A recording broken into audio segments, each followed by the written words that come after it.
આપણે ખોરાક ખાઈએ, ખોરાક એ શા માટે જરૂરી છે? ન ખાઈએ તો ન ચાલે? કેમ ન, શું કામ ચાલે? ચાલો બોલો.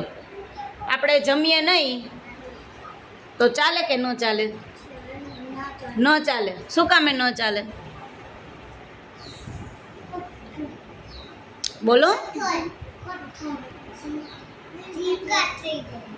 ઝીંકા થઈ જાય. ટૂંકમાં આપણો શરીરનો વિકાસ ને વૃદ્ધિ થાય નહીં. પછી આપણે બીમારે પડીએ ને. તમે ન જમો તો આપણે બીમાર ના પડીએ ને. તો ખોરાક શું કામે જરૂર છે?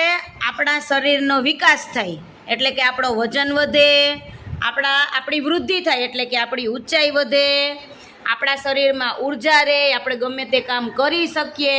તમે જમો ને જ કામ કરી શકો? તમે જમો ને જ કામ કરી શકો?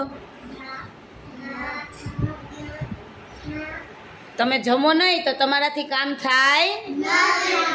યાદ શક્તિ પણ ન રહે. તમને જે યાદ હોય ને એ યાદ પણ ન રહે. એટલા માટે ખોરાક જરૂરી છે.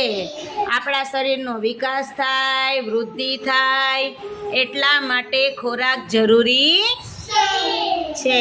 સરસ.